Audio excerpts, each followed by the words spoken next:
আসসালামু আলাইকুম ওয়ারাহমাতুল্লাহি ওয়াবারাকাতুহু এবং আপনাদের ওপর আল্লাহর শান্তি, রহমত ও বরকত বর্ষিত হোক। আম, একটু কল্পনা করুন তো, মহাবিশ্বের সর্বোচ্চ কর্তৃত্বের কাছ থেকে পাওয়া আপনার কাছে এমন একটা আনব্লকেবল ভিআইপি পাস রয়েছে, দারুণ একটা চিন্তা। তাই না?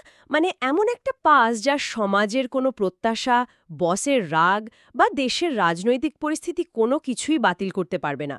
আপনার সফলতা আর মানসিক শান্তির এক চূড়ান্ত গ্যারান্টি। ঠিক। অথচ এই ৫টা হাতে থাকা সত্ত্বেও আমরা প্রতিদিন মানুষের কাছে সামান্য স্বীকৃতির জন্য ভিখারির মতো ঘুরে বেড়াই। একদম তাই। আর আজকের এই গভীর আলোচনা বা ডিপ ডাইভে আমরা ঠিক এমন কিছু অস্বস্তিকর কিন্তু জীবন বদলাতে বা সত্যের মুখোমুখি হতে যাচ্ছি। আমাদের আজকের আলোচনার ভিত্তি হল পবিত্র কুরআনের সূরা ফাতেইরের ওপর লেখা একটি চমৎকার বিশ্লেষণমূলক উৎস।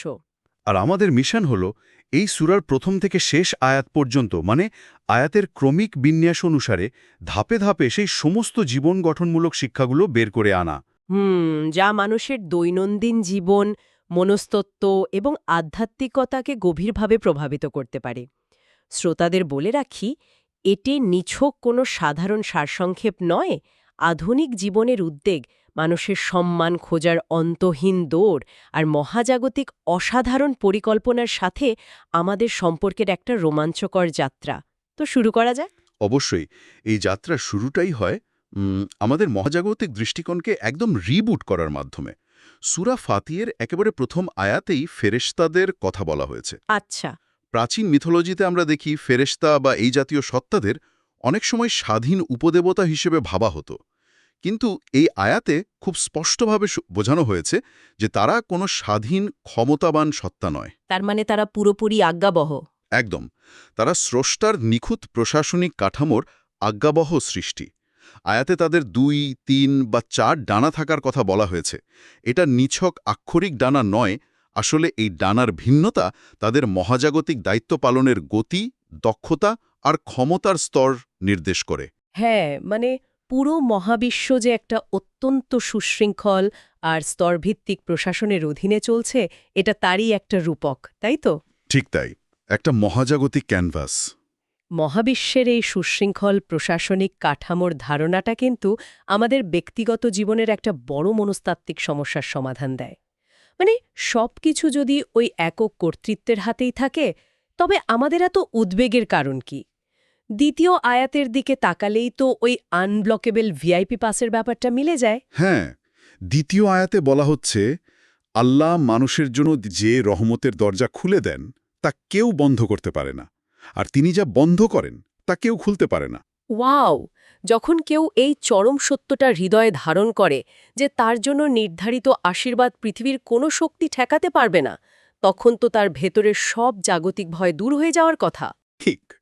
আধুনিক যুগের সবচেয়ে বড় ব্যাধি, যাকে আমরা পিপল প্লিজার প্রবণতা বলি, মানে সবাইকে খুশি রাখার প্রাণান্তকর চেষ্টা, এটার চূড়ান্ত নিরাময় হল এই আয়াত।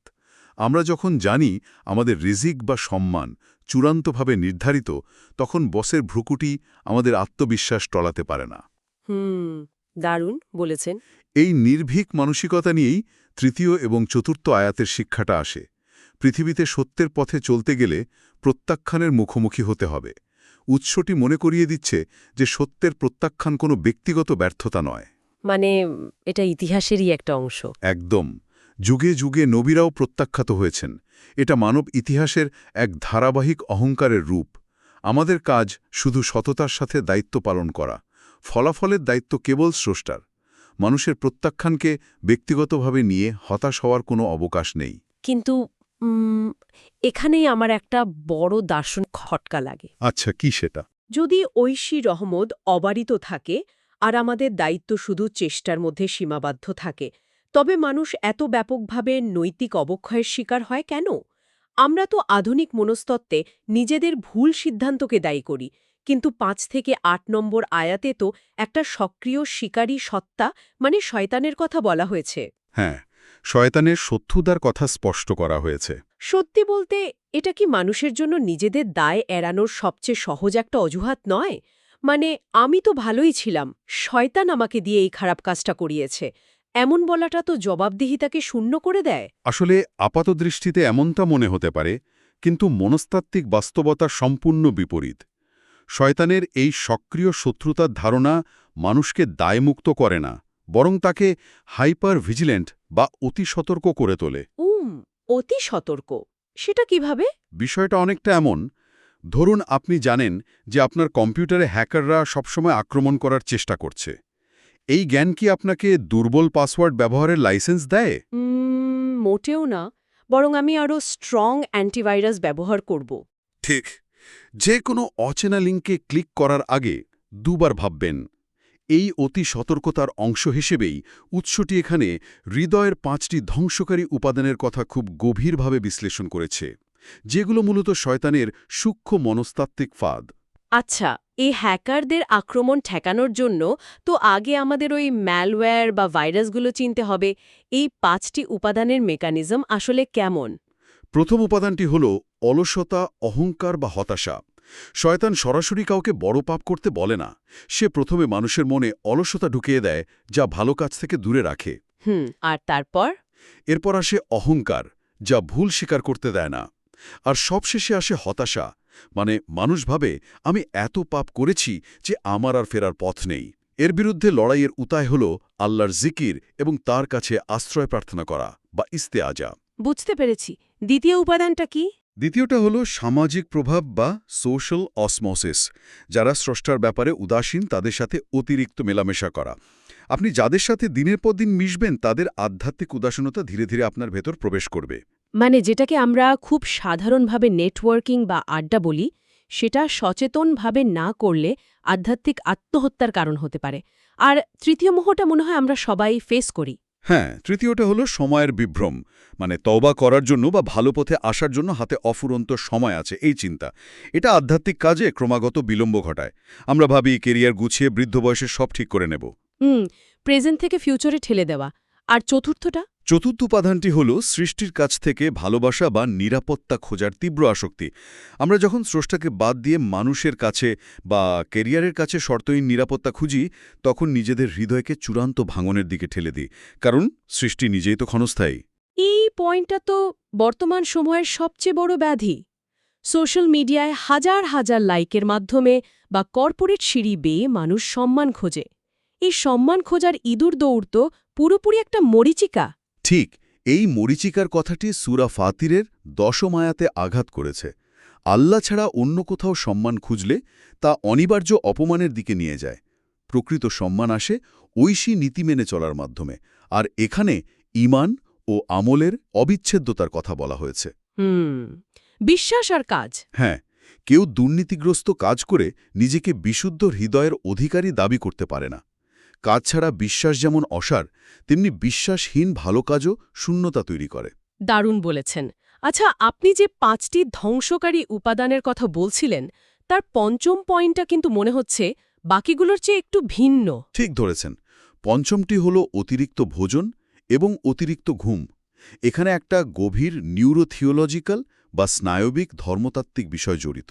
মানে ফিজিক্যাল অভ্যাসের সাথে আত্মার সম্পর্ক? একদম। অতিরিক্ত খাবার পাকস্থলীকে ভারী করে যা মস্তিষ্কের উচ্চতর বুদ্ধিবৃত্তিকে ভোঁতা করে দেয়। তখন সূক্ষ্ম আধ্যাত্মিক বিষয়গুলো অনুধাবন করা কঠিন হয়ে পড়ে। আর এর সরাসরি প্রভাব পড়ে ঘুমে। ঘুম বেশি হয়। হ্যাঁ, অতিরিক্ত ঘুম হৃদয়কে নিস্তেজ করে দেয়। বিশেষ করে ফজরের সময়ের যে একটা অপার্থিব আধ্যাত্মিক সুযোগ আছে, সেখান থেকে মানুষকে বঞ্চিত করা শয়তানের বড় একটা লক্ষ্য। শরীর আর আত্মার এই সংযোগটা আসলেই বিস্ময়কর। কিন্তু এরপর 11 আয়াতের দিকে গেলে আমরা এমন একটা ধারণার মুখোমুখি হই যা নিয়ে মানুষ যুগ যুগ ধরে ভাবছে, তোকদের বা পূর্ব নির্ধারণ। হ্যাঁ, খুবই গভীর একটা বিষয়। আয়াতে বলা হচ্ছে প্রতিটি মানুষের আয়ু, চিকিৎসা, খাদ্যাভ্যাস সবকিছুই লৌহে মাহফুজে পূর্ব নির্ধারিত। লৌহে মাহফুজকে যদি আমরা একটা মাস্টার ডেটাবেস বা সোর্স কোড ধরি, তাহলে প্রশ্ন আসে, আমাদের চেষ্টা করার আদৌ কোনো অর্থ আছে কি? অসুস্থ হলে আমার ডাক্তার দেখানোর দরকার কি, যদি সেটা আগে থেকেই লেখা থাকে? এই প্রশ্নটি স্বাধীন ইচ্ছা আর ঐশী নির্ধারণের মূল প্যারাডক্স। কিন্তু এখানেই একটা নিখুঁত ভারসাম্য লুকিয়ে আছে। ওই চূড়ান্ত সোর্স কোডে শুধু আপনার ভাগ্যই লেখা নেই, বরং আপনার সিদ্ধান্তগুলো সেই সমীকরণের অংশ। মানে আমার চয়েসটাও আগে থেকে ক্যালকুলেটেড। ঠিক তাই। আমরা যেহেতু ভবিষ্যৎ জানি না, তাই আমাদের দায়িত্ব হল বর্তমান মুহূর্তে সর্বোচ্চ চেষ্টা করা। চিকিৎসা নেওয়া, স্বাস্থ্যকর খাবার খাওয়া, এগুলো আমাদের আমলের অংশ। চেষ্টার ত্রুটি না করে ফলাফলের জন্য স্রষ্টার উপর আস্থাশীল হওয়াই তকদিরের প্রকৃত শিক্ষা। আচ্ছা, এই নির্ভরতার জায়গাটা পরিষ্কার হওয়ার পর 12 থেকে 14 আয়াতে কিন্তু চমৎকার কিছু উপমা আছে। সৃষ্টিকর্তা ছাড়া অন্য কিছুর ওপর নির্ভর করার অসারতা বোঝাতে দুটি সাগর আর কিতমিরের ধারণাটা আনা হয়েছে। হ্যাঁ, মিষ্টি আর নোনা পানি সাগরের উপমাটি স্রষ্টার নির্বিচার অনুগ্রহের উদাহরণ। আর শিরেকের অসারতা বোঝাতে যে কিতমিরের কথা বলা হয়েছে, তা হল খেজুরের আঁটির উপর থাকা পাতলা প্রায় অদৃশ্য একটা আবরণ। ও আচ্ছা। মিথ্যা উপাস্যরা এই তুচ্ছ কিত্তুমিরেরও মালিক নয়। তারা মানুষের ডাক শুনতেও পায় না, এবং বিচার দিবসে তারা এটা অস্বীকার করবে। ব্যাপারটা ভাবলে সত্যি হাসি পায়। সৃষ্টিকর্তা ছাড়া অন্য কিছুর কাছে সাহায্য চাওয়াটা তো অনেকটা পাথরের কাছে গিয়ে ওয়াইফাই সিগন্যাল খোঁজার মতো। মানে আপনি এমন কিছুর কাছে কানেকশন চাইছেন যার ক্ষমতা তো নেই, উল্টো সে নিজেই আপনার মুখাপেক্ষী। হ্যাঁ, পাথরের কাছে ওয়াইফাই খোঁজার এই উপমাটা আসলে 15 থেকে 18 নম্বর আয়াতের সবচেয়ে গভীর দার্শনিক শিক্ষাকে ধারণ করে। সেটা কি? এই আয়াতগুলোতে মানুষের ফাকর বা পরম দারিদ্র্য এবং আল্লাহর গিনা বা স্বয়ং সম্পূর্ণতার ধারণাটা তুলে ধরা হয়েছে। আমরা আমাদের প্রতিটি নিঃশ্বাসে, প্রতিটি হার্টবিটে স্রষ্টার মুখাপেক্ষী। আমাদের নিজেদের কোনো স্বাধীন অস্তিত্ব নেই। কিন্তু এখানে একটু সমস্যা আছে। আধুনিক সেলফ হেল্প তো আমাদের সবসময় শেখায় স্বয়ংসম্পূর্ণ হতে, ইন্ডিপেন্ডেন্ট হতে। তাহলে আল্লাহর সামনে নিজের এই ফকর স্বীকার করাটা কিভাবে একজন মানুষকে সাইকোলজিক্যালি লিবারেটেড করতে পারে? এটা তো পরাধীনতা মনে হতে পারে। এটা আপাত বৈপরীত্য মনে হলেও মনস্তাত্ত্বিক মুক্তির এটাই একমাত্র পথ। পৃথিবীতে আমাদের যত অ্যালিয়েনেশন বা বিচ্ছিন্নতা বোধ, তার কারণ আমরা আমাদের এই মুখাপেক্ষিতা মেনে নিতে চাই না। মানে আমরা নিজেরাই সব কন্ট্রোল করতে চাই। ঠিক। যখন আমরা নিজেদের স্বয়ংসম্পূর্ণ ভাবেই, তখন পৃথিবীর সমস্ত ভার আমাদের কাঁধে এসে পড়ে। চাকরি হারানোর ভয় করি, সমাজকে ভয় করি, এ ছোট ছোট হাজারো প্রভুর দাসত্ব আমাদের মানসিকভাবে পঙ্গু করে দেয়। বুঝতে পারছি। কিন্তু যখন মানুষ মেনে নেয় যে সে সম্পূর্ণভাবে স্রষ্টার উপর নির্ভরশীল এবং তার গিনার সামনে সে নিতান্তই নিঃস্ব, তখন সে জাগতিক সব ভয় থেকে মুক্ত হয়। সে তখন কেবল একজনের কাছে জবাবদিহি করে, হাজারো মানুষের কাছে নয়। ওয়াও! এই মানসিক মুক্তি মানুষকে কতটা নির্ভর করতে পারে? আর এই জবাবদেহিতার বিষয়টিই তো 1800 আয়াতে খুব নির্মমভাবে বাস্তব করে তোলা হয়েছে। পৃথিবীতে হয়তো আমরা পরিবারের জন্য অনেক অন্যায় করি, কিন্তু বিচার দিবসে জবাবদেহিতা হবে সম্পূর্ণ ব্যক্তিগত। একদম। সেখানে পাপের বোঝায় ভারী কোনো আত্মা সবচেয়ে কাছের আত্মীয়কেও একটু বোঝা নিতে বললে সে নির্দ্বিধায় প্রত্যাখ্যান করবে। কোনো নেপোটিজম বা সুপারিশের সুযোগ নেই সেখানে। সত্যি ভয়াবহ। আচ্ছা, পবিত্র কোরআন তো প্রায়শই খুব শক্তিশালী কিছু ভিজুয়াল দৃশ্যপট তৈরি করে। 19 থেকে 27 আয়াতে আমরা ঠিক এমনটাই দেখতে পাই, তাই না? হ্যাঁ, আধ্যাত্মিক অন্ধত্ব আর দৃষ্টির পার্থক্য বোঝানোর জন্য এখানে দারুণ কিছু রূপক আছে। অন্ধ ও দৃষ্টিসম্পন্ন, আলো ও অন্ধকার, ছায়া ও উত্তাপ, এবং জীবিত ও মৃত। এগুলো তো ফিজিক্যাল অবস্থা নয়, তাই না? না, এগুলো আধ্যাত্মিক রূপক। মুমিনের হৃদয় জীবিত এবং সে ওহির আলোয় হাঁটে। অন্যদিকে অবিশ্বাসের হৃদয় আধ্যাত্মিকভাবে মৃত, অন্ধকারের ভেতর হাতড়ে বেড়ায়। এরপরই পাহাড়ের বিভিন্ন স্তর আর ফলের বৈচিত্র্যময় রঙের বর্ণনা আসে। আমি তো এই প্রাকৃতিক বৈচিত্র্যকে একটা বিশাল আর্ট গ্যালারির সাথে তুলনা করি। মানে প্রকৃতিতে এত নিখুঁত রঙের বৈচিত্র্য, পাহাড়ের খাজে রঙের খেলা, এটা তো কোনো র্যান্ডম মহাজাগতিক দুর্ঘটনা হতে পারে না। এর পেছনে একজন অত্যন্ত সচেতন শৈল্পিক নকশাকার বা কনশিয়াস ডিজাইনার আছেন। চমৎকার বলেছেন। আর এই মহাজাগতিক ক্যানভাসের পেছনের নকশাকারকে যিনি চিনতে পারেন, তিনিই প্রকৃত জ্ঞানের অধিকারী। 28 নম্বর আয়াতে এই প্রকৃত জ্ঞান বা খাসিয়াহের কথা বলা হয়েছে। খাসিয়াহা আর সাধারণ ভয়ের মধ্যে পার্থক্যটা কি আসলে? সাধারণ ভয় বা প্যানিককে আরবিতে বলে খৌফ, যেমন বাঘ দেখলে মানুষ যে ভয় পায়। কিন্তু খাসিয়া হল পরম শ্রদ্ধার ভালোবাসা মিশ্রিত ভয়, যা মহত্ব অনুধাবনের ফলে সৃষ্টি হয়। সত্যিকারী জ্ঞানী বা উলামা তারাই যারা স্রষ্টার মহত্ব বোঝেন। তাহলে আমার একটা তীক্ষ্ণ প্রশ্ন আছে এখানে। ধরুন জাগতিক জ্ঞানে খুব দক্ষ একজন বিজ্ঞানী, যিনি হয়তো কোয়ান্টাম ফিজিক্স নিয়ে কাজ করছেন, কিন্তু এই জ্ঞান তাকে প্রচণ্ড অহংকারী করে তুলেছে। তাহলে কি এই আয়াতের দৃষ্টিতে তার সেই জ্ঞান ত্রুটিপূর্ণ? নিঃসন্দেহে যে জ্ঞান অহংকার জন্ম দেয় তার স্বভাবতই ত্রুটিপূর্ণ, কারণ প্রকৃত জ্ঞান মানুষকে বিনয়ী করে। মহাবিশ্বের বিশালতা বুঝলে নিজের ক্ষুদ্রতা স্পষ্ট হয়ে যায়। তথ্য জমানো আর প্রকৃত জ্ঞান অর্জন করা তো এক নয়। একদম ঠিক।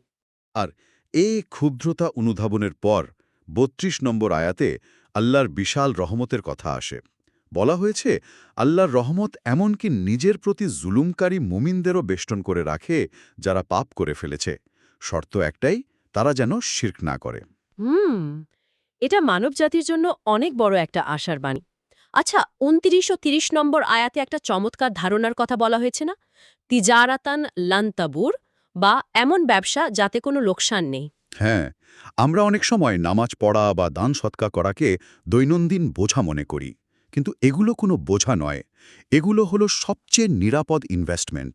মানে দুনিয়ার ব্যবসায় তো মার্কেট ক্র্যাশ করার ভয় থাকে, কিন্তু সৃষ্টার সাথে এই ব্যবসায় কোনো লোকসান নেই, পুরোটাই লাভ। ঠিক তাই। আর এই লাভের চূড়ান্ত রূপটি আমরা ৩৩ থেকে ৩৫ নম্বর আয়াতে দেখি, যেখানে জান্নাতে স্বস্তির কথা বলা হয়েছে। দুনিয়াতে প্রবৃত্তি দমনের শারীরিক ও মানসিক ক্লান্তি জান্নাতে গিয়ে বাধাহীন স্বস্তিতে পরিণত হবে। সেখানে কোনো মানসিক বিষাদ বা হাজান থাকবে না। কি প্রশান্তির একটা জায়গা! কিন্তু ৩৬ থেকে ৩৯ আয়াতে তো আবার খুব কঠোর সতর্কবার্তাও দেওয়া হয়েছে, তাই না? হ্যাঁ, বলা হয়েছে পৃথিবীতে শাস্তির বিলম্ব মানেই অবকাশ নয়। আয়াতে নাজির বা সতর্কবার্তার কথা আছে, যা রূপকভাবে আমাদের নিজেদের শরীরের পরিবর্তনকেও বোঝায়। এই বিষয়টা আমাকে খুব ভাবিয়েছে। মানে চুল পেকে যাওয়া, বার্ধক্যের ছাপ পড়া বা প্রিয়জন হারানো, এগুলো তো জীবনের সমাপ্তির সংকেত। এটা অনেকটা গাড়ির ড্যাশবোর্ডে জ্বলে ওঠা চেক ইঞ্জিন লাইটের মতো, দারুণ উপমা। তাই না? যখন লাইটটা জ্বলে তখন আমরা বুঝি ইঞ্জিনের সমস্যা আছে, দ্রুত মেকানিকের কাছে যেতে হবে। একইভাবে আমাদের শারীরিক পরিবর্তনগুলো মনে করিয়ে দিচ্ছে যে সময় ফুরিয়ে আসছে। একদম। আর এই চেক ইঞ্জিন লাইট জ্বলার পরও মানুষ যখন সতর্ক হয় না, তখন ৪০ থেকে ৪৫ আয়াতের আলোকে আমরা দেখি যে ষড়যন্ত্রকারীদের ষড়যন্ত্র শেষ পর্যন্ত তাদের নিজেদেরই ধ্বংস ডেকে আনে। কিন্তু একটা প্রশ্ন তো আসেই, এত অন্যায় দেখার পরও আল্লাহ তাৎক্ষণিক শাস্তি দেন না কেন? এর উত্তর হলো, এটা আল্লাহর অক্ষমতা নয়, বরং তার অগাধ ধৈর্য বা হেলম এবং রহমতের প্রকাশ। যদি প্রতিটি পাপের জন্য সাথে সাথে আকাশ থেকে বজ্রপাত হতো, তবে ভাবুন তো কি হতো। পৃথিবীর ইকোসিস্টেম বা বাস্তুতন্ত্রই তো ভেঙে পড়ত। ঠিক, পৃথিবীর বুকে কোনো প্রাণীও অবশিষ্ট থাকত না।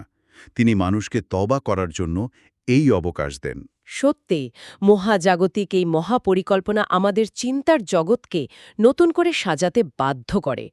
আমরা যদি পুরো ডিপ ডাইভটার একটা সারসংক্ষেপ টানি, সূরা ফাতিরের কেন্দ্রবিন্দু হল স্রষ্টার অমুখাপেক্ষা এবং মানুষের পরম দারিদ্র্য বা ফক্র এর স্বীকৃতি। একদম ঠিক। এই সত্য অনুধাবনের মাধ্যমেই মানুষ মানসিক মুক্তি পায়, চিরস্থায়ী ব্যবসার দিকে ধাবিত হয় এবং প্রকৃত জ্ঞানের স্বাদ পায়। পর্ব শেষ করার আগে আমি একটা গভীর চিন্তার বিষয় নিয়ে একটু থমকে দাঁড়াতে চাই।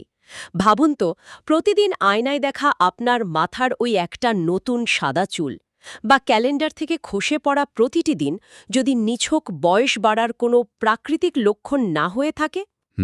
যদি এটা স্বয়ং মহাবিশ্বের স্রষ্টার কাছ থেকে পাঠানো, সরাসরি আপনার ঠিকানায় আসা একটা নীরব, অত্যন্ত ব্যক্তিগত চিঠি হয়, যা প্রতিনিয়ত স্মরণ করিয়ে দিচ্ছে যে আপনার আসল গন্তব্যের সময় ঘনিয়ে আসছে, আমাদের কি একটু ভেবে দেখা উচিত নয় যে আমরা সেই মহাজাগতিক চিঠির উত্তর দেওয়ার জন্য প্রস্তুত আছি কিনা? আমাদের কথা শোনার জন্য এবং আপনাদের মূল্যবান সময় ব্যয় করার জন্য আন্তরিক ধন্যবাদ। জাজাকাল্লাহ খায়ের। আল্লাহ আপনাকে উত্তম প্রতিদান দিন।